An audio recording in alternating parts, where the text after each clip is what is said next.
mengucap syukur atas kebaikan-Mu Bapa. Pagi hari ini Tuhan, kami tabiskan Tuhan, ibadah kami buka hanya di dalam nama Tuhan Yesus. Kiranya Engkau menerangi setiap kami Bapa. Terima kasih Bapa, kami bersyukur Tuhan. Kami bersyukur atas kebaikan-Mu. Terima kasih Bapa, kami buka ibadah kami pada pagi hari ini hanya di dalam nama Tuhan Yesus. Haleluya. Amin. Dalam segala perkara Tuhan mempunyai rencana. Haleluya.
semangat Bapak Ibu Saudara, bahwa Tuhan mempunyai rencana yang indah bagi kita semua. Kita pantang menyerah, kita pantang mundur, karena Tuhan beserta kita. Haleluya. Mari kita siapkan hati dan pikiran kita. Kita akan beri firman Tuhan. Kita akan mengenali firman Tuhan pada pagi hari. Tuhan, aku rindu Tuhan. Tuhan, aku siap. Haleluya. Terima kasih Tuhan. Haleluya.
setiap kami. Tuhan, di masa-masa sulit ini Tuhan, kami rindu lawatan-Mu, kami rindu jamahan-Mu Tuhan, kami rindu penyertaan-Mu Tuhan. Dan pagi ini Tuhan, walaupun kami ibadah secara online, kami percaya Roh-Mu mengurapi setiap kami. Roh Kudus-Mu memberikan pengertian-pengertian yang dalam kepada setiap firman-Mu. Pagi ini kami rindu Tuhan berbicara kepada setiap kami. Firman-Mu kami perlukan Tuhan, karena kami tahu firman-Mu sungguh menguatkan kami, sungguh meneguhkan kami, sungguh menghibur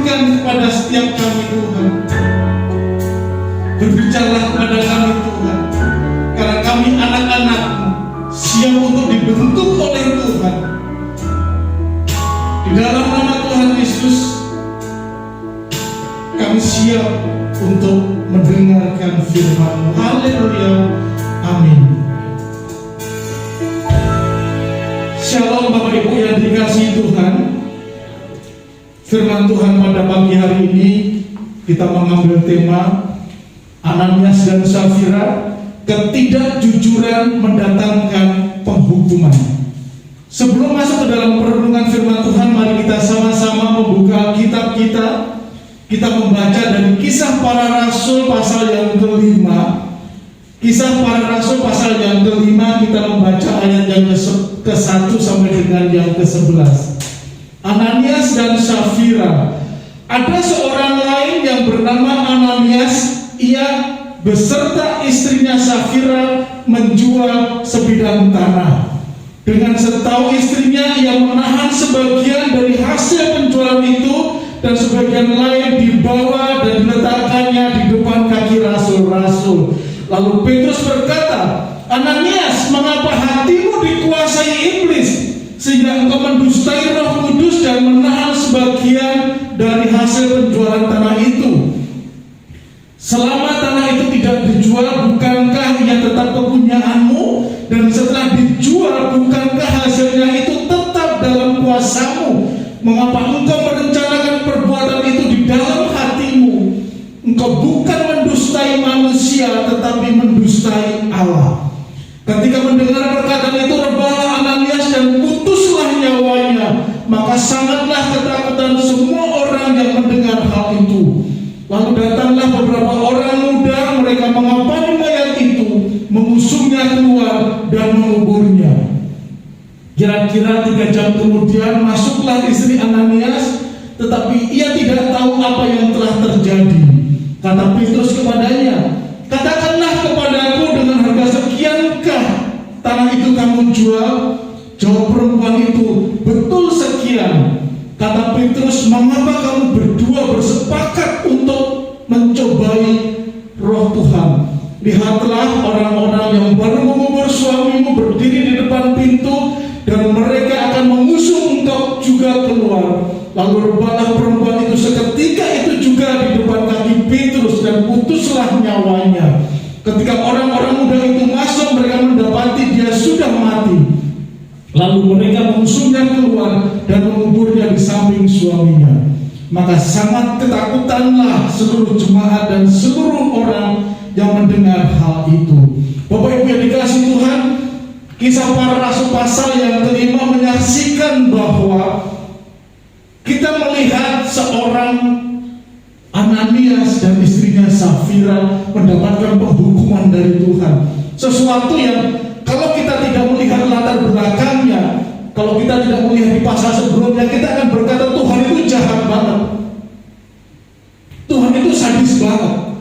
Tapi kalau kita melihat fenomena yang terjadi, Bapak Ibu, fenomena ini dimulai dari tercurahnya Roh Allah, dicurahkannya Roh Kudus menyertai setiap orang-orang percaya.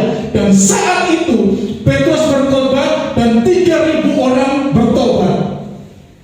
Kita melihat manifestasi Roh Kudus, kerja Roh Kudus yang luar biasa. Jemaat mula-mula sedang terbentuk.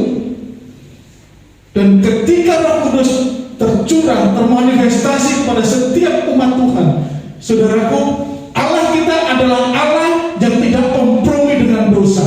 Allah kita Allah yang tidak berkompromi dengan ketidakkudusannya. Sehingga ketika terjadi penyimpangan dari kekudusan itu, Allah langsung memberikan penghukuman. Bapak Ibu, kalau kita lihat penghukuman seperti ini bukan yang pertama. Kalau kita melihat di Perjanjian Lama misalkan, ketika Tuhan menghukum Nadab dan Abihu di awal panggilannya atas Israel, setelah ditabiskannya menjadi imam besar pengganti Musa, Harun mengadakan korban bakaran.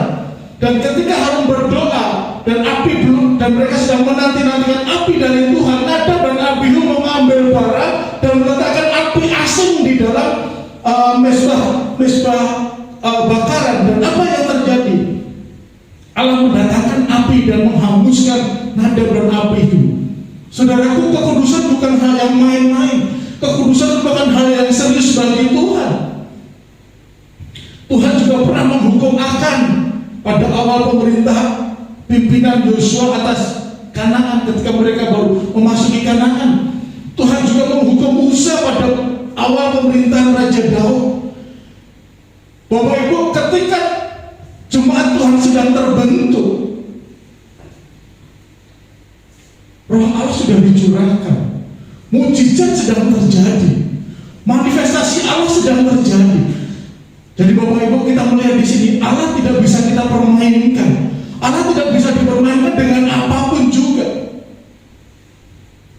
Kalau kita melihat di ayat yang ketiga tadi, kita melihat bahwa Bapak Ibu, Ananias, mengapa hatimu dikuasai iblis? Mana? Bapak Ibu, menjual tanah hal yang biasa, memberikan persembahan. Bapak Ibu, gereja tidak pernah menuntut persembahan dari jemaatnya. Gereja Mula-Mula tidak pernah menuntut persembahan dari Ananias dan Safira. Karena di ayat yang keempat, selama tanah itu tidak dijual, itu menjadi kepunyaan Ananias dan Safira. Dan ketika dijual pun, hasil dari penjualannya itu tetap menjadi milik Ananias dan Safira. Tetapi kenapa harus berbohong? Berbohongnya gini Bapak Ibu, saya kasih analogi gini. Misalkan tanah ini dijual 1 miliar. Nah, apa yang dimaksud menahan sebagian di sini? Ananias dan Safira memberikan persembahan, itulah misalkan separuhnya 500 juta. Enggak salah dengan nilai 500 jutanya, enggak salah dengan dia memberikan persembahannya. Yang salah adalah mereka memberikan pembohongan, memberikan kesaksian yang palsu. Tanah yang terjual 1 miliar diberikan 500 juta, tetapi di catatan ini 100% dari penjualan tanah kami. Disitulah. Jadi Bapak Ibu, ketika Ananias dan Safira memberikan kesepakatan, mereka bersepakat untuk berbohong, untuk memberikan kesaksian palsu kepada Rasul Tuhan. Bapak Ibu, memberikan kesaksian kepada Rasul Tuhan, orang yang diutus Tuhan, sama artinya kita memberikan kesaksian palsu kepada Tuhan, memberikan pembohongan kepada Roh Kudus. Jadi Bapak Ibu, Allah tidak pernah kejam kepada umatnya. Pada dasarnya Allah menghendaki umatnya tidak binasa. Tetapi di saat yang sama Allah tidak bisa dipermainkan. Justru disinilah Allah menunjukkan kekudusannya. Disinilah Allah menunjukkan keadilannya.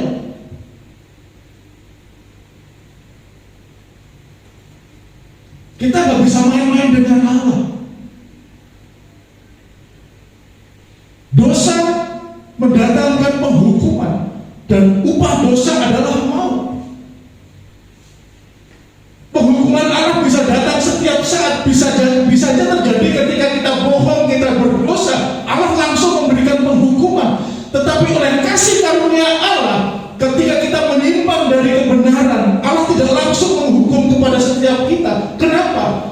Tuhan memberikan kesempatan kita untuk bertobat.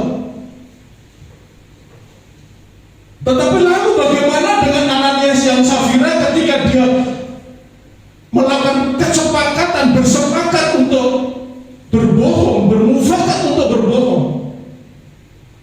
Bapak Ibu, Roh Kudus sedang bekerja loh. Roh Kudus sedang bermanifestasi loh. Kegerakan Allah sedang mengalir bagi umat Tuhan di saat itu. Ketika mereka sedang bertobat, 3.000 orang bertobat. Nggak main-main. Roh Kudus sedang berkait dengan sungguh-sungguh. Tetapi ada seorang yang lain yang menjual tanah miliknya, dan mereka bersepakat untuk tidak memperkatakan yang sesungguhnya, yang sebenarnya. Dengan serta istrinya, ia menahan sebagian dari penjualan itu, dan sebagian lain dibawa dan diletakkan di depan kaki Rasul. Ananias, mengapa hatimu dikuasai iblis? Perkataan yang sama diberikan kepada Safira di ayat yang ke 9, mengapa kamu berdua bersepakat mencobai roh Tuhan? Bapak Ibu, dalam sebuah keluarga, suami dan istri harus bersepakat, harus bersehati. Termasuk juga dalam memberikan untuk pekerjaan Tuhan, dalam memberikan persembahan. Dan kita nggak bisa main-main ketika kita bersepakat di dalam keluarga. Roh Allah ada bersama-sama dengan mereka. Sedang terjadi kegerakan rohani, sedang terjadi revival. Lalu siapa Roh Kudus sehingga roh itu tidak bisa dipermainkan, sehingga tidak bisa tidak bisa didustai. Bapak Ibu, kalau kita berbicara Roh Kudus, siapakah Roh Kudus? Roh Kudus adalah roh kebenaran. Maka apa saja yang palsu, penipuan, ataupun kemunafikan, itu mendukakan roh Allah, itu mendukakan Dia. Roh Kudus itu roh iman, jadi keraguan-keraguan, ketidakpercayaan, kegelisahan, kekhawatiran, kedukaan, itu mendukakan Dia. Roh Kudus juga roh kasih karunia. Maka apa saja di dalam kita yang keras, pahit, dengki, tidak ramah, tidak mengampuni atau tidak mengasihi, itu mendatangkan Dia. Itu mendatangkan kedukaan bagi Tuhan, mendatangkan kedukaan bagi roh Allah. Roh Allah juga roh kekudusan. Maka segala sesuatu yang tidak bersih, segala sesuatu yang mengotorkan, segala sesuatu yang menghina, segala sesuatu yang masuk kategori pembohongan, itu mendukakan Dia. Sehingga ketika Ananias membohongi roh Allah, ingat, roh Allah adalah roh kekudusan. Allah langsung mendatangkan penghukumannya. Dan disitulah nyata benar bahwa upah dosa adalah maut.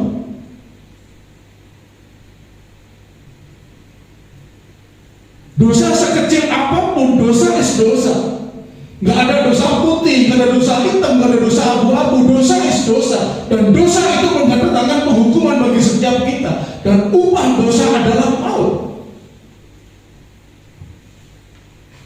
Kalau saat itu Roh Kudus sedang bermanifestasi kepada umat Tuhan pada jemaat mula-mula, dan saat ini Roh Kudus juga tengah bermanifestasi kepada setiap kita. Walaupun kita tidak bisa ibadah secara onsite atau ibadah secara langsung, Roh Kudus tetap bermanifestasi kepada setiap umat Tuhan. Roh Kudus sudah bermanifestasi kepada Bapak Ibu yang menyaksikan ibadah ini, yang bersama-sama ibadah secara online. Kalau Roh Kudus sedang bermanifestasi, Roh Kudus sedang berkarya, Roh Kudus sedang bergerak, ayo kita sama-sama menjaga kekudusan kita, menjaga kesucian kita. Ingat, Roh Kudus adalah roh kekudusan, roh yang tidak bisa kita bohongin, roh yang tidak bisa kita kotorin, roh yang tidak bisa kita hina, roh yang tidak bisa kita permainkan. Sehingga ayo kita bersama-sama kita menjaga kekudusan kita. Saat ini kita berjuang, kita sedang berjuang. Bukan sekedar berjuang untuk melawan COVID, tapi kita juga berjuang untuk mempertahankan kesucian hidup kita. Kita sedang berjuang untuk mempertahankan kekudusan hidup kita. Karena setiap kita yang ditebus oleh roh Allah, yang ditebus melalui darah domba Allah, Allah menuntut kita untuk kita hidup di dalam kesucian, hidup di dalam kekudusan. Dan kalau kita melihat kesaksian di Kisah pasal 5 ini tadi, bahwa kesepakatan yang tidak jujur kepada Allah itu pembohongan. Kalau kita berbicara pembohongan, itu ketidakjujuran. Bapak Ibu, kalau kita melihat jujur, sebuah kompetensi yang kita kadang-kadang dicibir oleh orang. Kamu jujur nggak? Saya jujur. Bapak Ibu, jujur itu tidak sekedar berkata, mama di rumah nggak? Oh mama ada kok, ini ada. Oh bukan sekedar itu, bukan kita sekedar ngomong apa adanya, tapi jujur adalah sebuah manifestasi aplikasi dari hati, aplikasi dari hati kita. Kalau hati kita bersih, yang muncul adalah salah satunya kejujuran. Jujur ini sulit loh. Contoh gini, ketika kita mengajarin anak-anak kita, ketika suatu saat ada seseorang yang tidak kita sukai, yang tidak kita kehendaki, misalkan datang ke rumah, betapa seringkali kita ngomong ke anak kita, nah katakan kepada bapak itu, kepada ibu itu, papa atau mama nggak ada. Bapak ibu, anak-anak biasanya paling jujur, sehingga ketika dia menjumpai tamu itu, Pak maaf, kata mama, kata papa mama nggak ada. Bapak ibu, kejujuran sesuatu yang sangat serius, dan ketidakjujuran mendatangkan penghukuman. Yuk kita sama-sama kita membangun kejujuran itu. Seringkali orang berkata, orang yang jujur itu orang yang bodoh. Siapa bilang? Justru orang yang jujur itu orang yang cerdas. Orang yang jujur itu orang yang pintar. Kenapa? Kejujuran berbicara hati, kejujuran berbicara pikiran, kejujuran berbicara kehendak. Kalau hati kita benar, maka pikiran kita benar. Kalau hati dan pikiran benar, maka kehendak kita benar. Dan tanpa Tuhan, betapa sangat sulitnya kita melakukan sebuah kejujuran. Oleh karena itu, mari kita sama-sama libatkan Tuhan untuk kita melakukan, mengaplikasikan kejujuran itu dalam kehidupan kita. Hal yang lain yang kita pelajari pada pagi ini bahwa Ananias dan Safira memberi didasarkan kepada motivasi yang benar. Kalau kita melihat di ayat 1 tadi, ada seorang lain, artinya bahwa ada orang lain yang melakukan seperti Ananias dan Safira yang menjual sebidang tanahnya. Kalau kita melihat di bagian sebelumnya di ayat di pasal yang keempat, ada seorang bernama Yusuf yang biasa disebut sebagai Barnabas. Nah, dia sedang menjual ladangnya, dan hasil penjualannya seluruhnya diberikan untuk pekerjaan Tuhan. Kenapa? Karena pada saat itu yang terjadi adalah sebuah fenomena yang sangat luar biasa. Jemaat Tuhan, jemaat mula-mula tidak ada yang kekurangan. Kenapa? Karena semua miliknya adalah milik bersama. Dan Yusuf yang disebut Barnabas, dia menjual ladangnya dan hasilnya diberikan kepada mereka yang membutuhkan. Dan saya yakin di sini Ananias pengen seperti Yusuf yang disebut Barnabas, tetapi motivasinya yang nggak benar. Bisa saja sih Bapak Ananias dan Ibu Safira tadi berkata, ini tanah-tanahku, ini tanah-tanah gue jual ya suka-suka gue, memberikan ya sesuai dengan kemampuan. Oke lah, dia tidak memberikan 100%, oke, karena nggak ada tuntutan memberikan seluruhnya. Tetapi penjelasan memberikan sebagian tadi, dia tidak jujur. Yang dia penginkan adalah, Ananias seorang yang kaya raya, dia memberikan persembahan banyak, yang menolong umat Tuhan pada saat itu. Motivasinya nggak benar dari awal. Ingat, Allah kita adalah Allah yang menuntut kesucian. Dia tidak berkenan dengan segala jenis kecemaran. Motivasi yang salah sebuah kecemaran, motivasi yang nggak benar sebuah kecemaran. Dan Allah kita tidak Allah yang mudah berkompromi. Jadi Bapak Ibu, kalau kita memberi, ayo kita memberi dengan motivasi yang benar, artinya dengan segala kerelaan, dengan sepenuh hati kita, dengan segenap hati kita.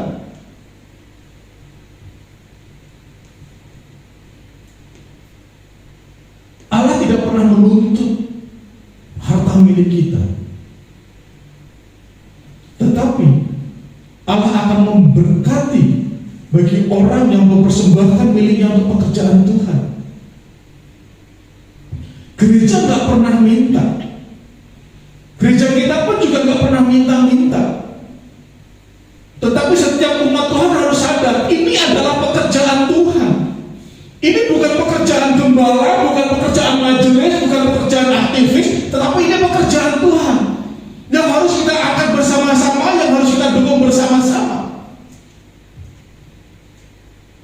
Dan tentu pekerjaan Tuhan membutuhkan pembiayaan.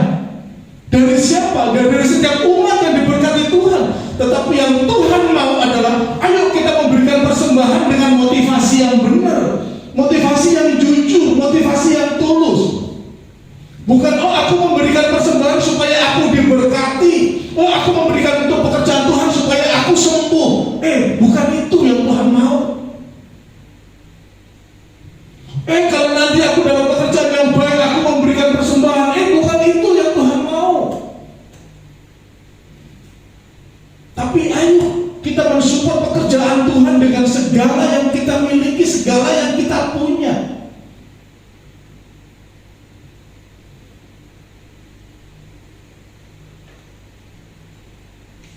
Bapak Ibu,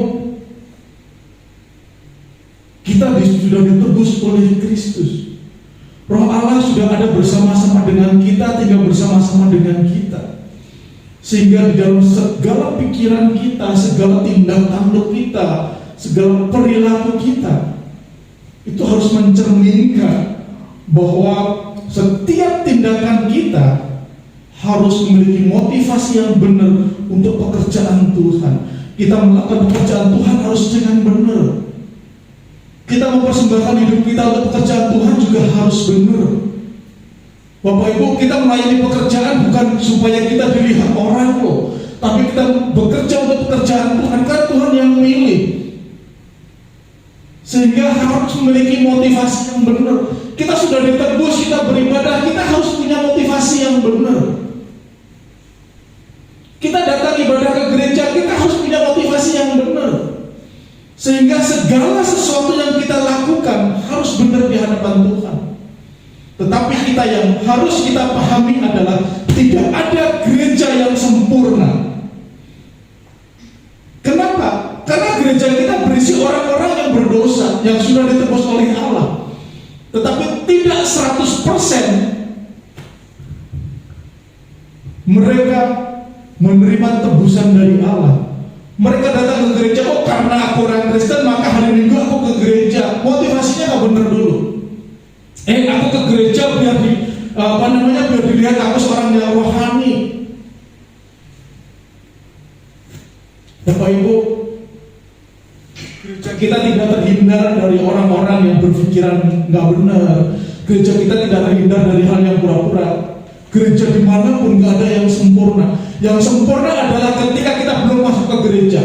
Seringkali kita melihat gereja A itu nggak benar, atau kudus banget ya, gereja A B itu sempurna banget ya. Tetapi kita masuk gereja itu tidak menjadi sempurna. Kenapa?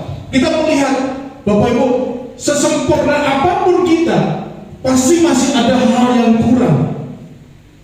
Tetapi ayo kita sama-sama.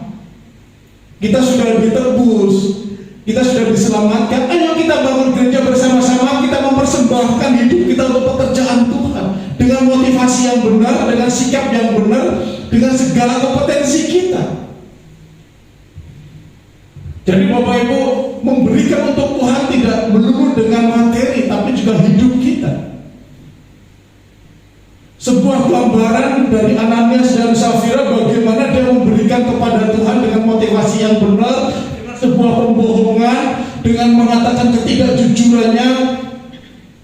Dan kita tahu itu semua mendatangkan penghakiman, itu semua mendatangkan penghukuman, itu semua mendatangkan sebuah kematian. Tuhan melihat hal sekecil apapun dari hidup kita yang tidak berkenan di hadapan Allah. Bisa saja Allah memberikan penghukuman kepada setiap kita ketika kita memiliki motivasi yang benar dalam kita bekerja di dalam ladang pekerjaan Tuhan. Bisa saja Tuhan mendatangkan penghukuman bagi kita ketika kita memiliki motivasi yang salah dalam melayani pekerjaan Tuhan. Itu bisa terjadi.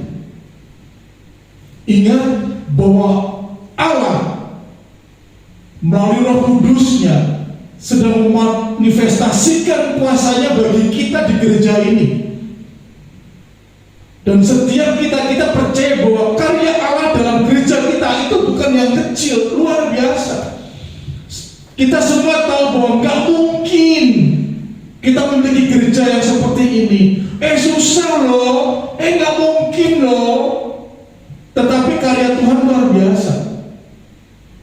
Artinya bahwa manifestasi Roh Kudus, karya Roh Kudus dalam kehidupan gereja kita sungguh luar biasa. Lalu bagaimana dengan kita menjadi bagian-bagian dari gereja Tuhan? Gereja ini bukan gerejanya gembala, bukan gerejanya para majelis, tapi ini gerejanya Tuhan. Mau kita apakan? Apa yang sudah kita berikan untuk gereja? Seringkali kita hanya nuntut dengan gereja. Ini kan masa sulit kok, kita gak ada bantuan dari gereja loh. Aku sedang sakit kok gak ada besok dari gereja loh. Aku sedang ini kok gereja gak lakukan ini. Aku sedang ini gereja gak lakukan ini. Bapak Ibu, apa yang sudah kita lakukan untuk gereja?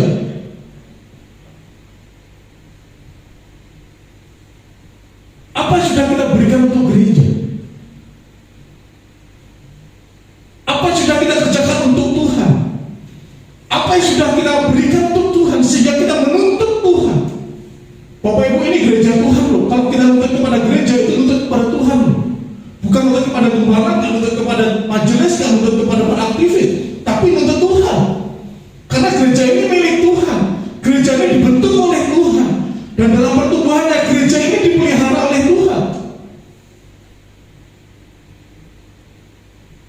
Jadi kita jangan seperti Ananias dan Safira, kita memberi sedikit aja, kita memberikan kesaksian yang berlebihan. Seberapa sering kita nggak jujur kepada Tuhan? Seberapa banyak kita punya motivasi nggak benar kepada pekerjaan Tuhan? Betapa sering kita bohong pada pekerjaan Tuhan. Contoh gini, maaf ini saya yakin nggak ada. Kita diberi tugas untuk menjadi singer lah misalnya.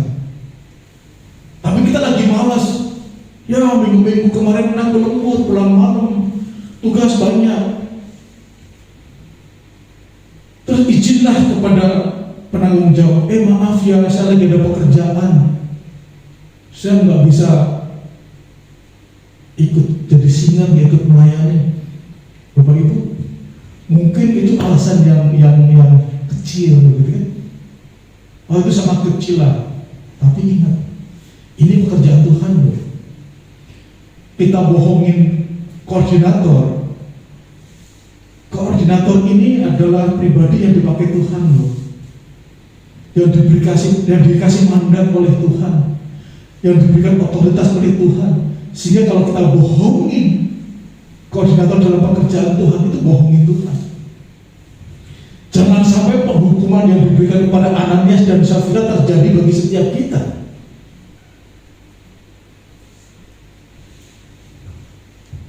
Karena siapapun kita, ketika kita dipilih untuk pekerjaan Tuhan, itu sudah disertai dengan otoritas dari Tuhan, disertai dengan kuasa dari Tuhan, disertai manifestasi yang dari Tuhan, sehingga kita tak bisa main-main.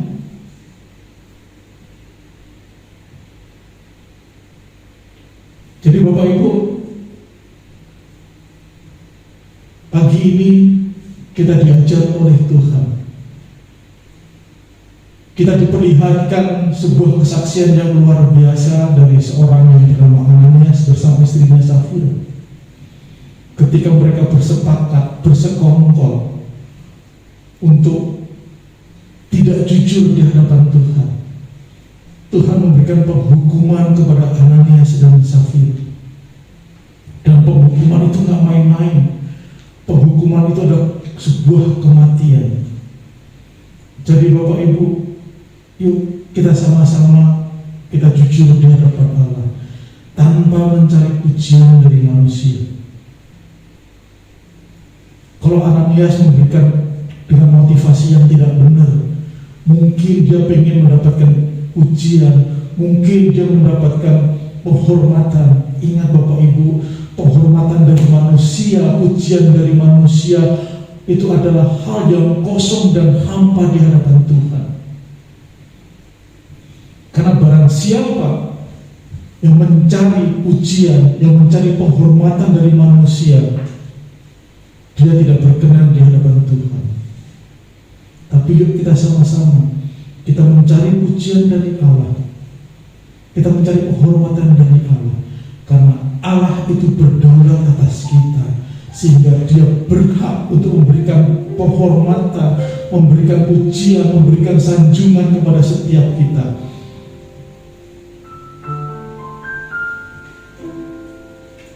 Mari Bapak Ibu yang dikasih Tuhan, kita sama-sama menyerahkan hidup kita kepada Tuhan. Kita mempersembahkan apa yang kita miliki, kita mempersembahkan hidup kita di hadapan Tuhan. Biarlah Tuhan menyelidiki hati kita, biarlah Tuhan menilik hati kita. Apakah kita sungguh-sungguh berkenan di hadapan Tuhan? Betapa kita sudah melihat kebaikan Tuhan yang tidak pernah habis di dalam hidup kita. Mari kita bersama-sama berjuang di hadapan Tuhan. Sampai akhir menutup mata, kita terus berjuang untuk hidup benar di hadapan Tuhan, untuk hidup kudus di hadapan Tuhan. Mari katakan, selidiki aku, lihat hatiku. Apakah aku sungguh-sungguh mengasihi Tuhan?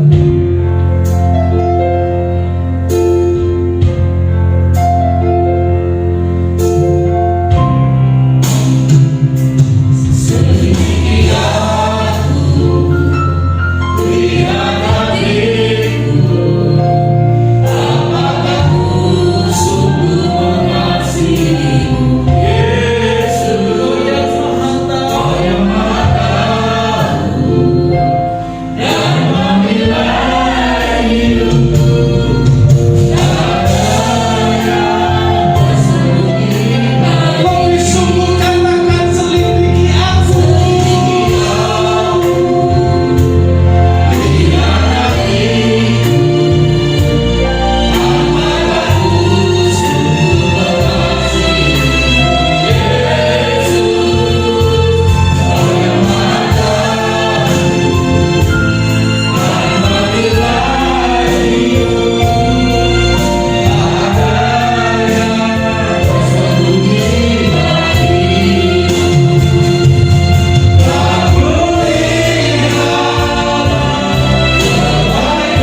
setiap yang mendengar dan melihat. Ajar kami jujur di hadapan Tuhan. Ajar kami tidak munafik. Kami tulus dalam segala hal. Bapa, terima kasih. Tuhan memberkati istri dan putra-putrinya, pekerjaannya dibuatnya berhasil.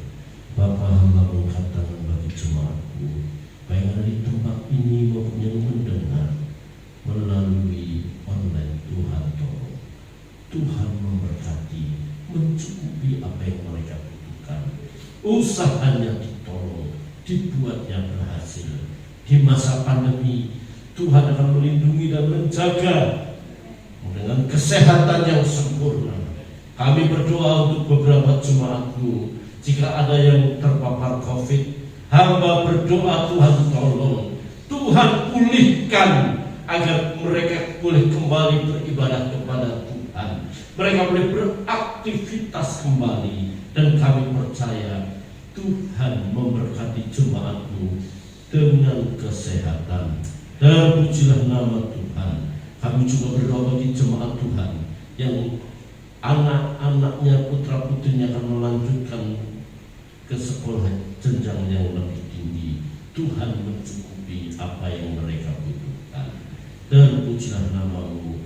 Bapa, Engkau melihat saat ini bagaimana pandemi merajalela. Tuhan tolong, Tuhan berikan kesehatan buat negeri ini Bapa, khususnya para dokter yang menangani, para medis yang menangani COVID. Tuhan akan tolong berikan kesehatan sehingga semuanya Tuhan, makin hari pandemi ini makin hilang dari bumi ini. Berkati negeri ini dengan keamanan dan ketenteraman Tuhan. Dan kami berdoa untuk Presiden kami Bapak Insinyur Joko Widodo, Tuhan memberi hikmat untuk mengatur negeri ini sehingga perekonomian semakin membaik, sebab semuanya berdampak dalam kehidupan umat Tuhan. Berkati persembahan jemaat Tuhan yang akan diberikan sebelum jemaat Tuhan kembali. Tuhan memberkati persembahan ini, berarti buat pelayanan di tempat ini, dan jemaat Tuhan semakin diberkati Tuhan. Pimpin perjalanan kami pulang sampai ke rumah dengan selamat, dengan penuh sukacita, dengan membawa berkat Tuhan. Saudara, arahkan mata hatimu dan pulanglah dengan berkat Tuhan. Damai sejahtera daripada Allah Bapa, kasih daripada Yesus Kristus Tuhan, dan penyertaan Roh Kudus menyertai saudara saat ini sampai lamanya. Di dalam nama Tuhan Yesus Kristus kami berdoa. Amin. Selamat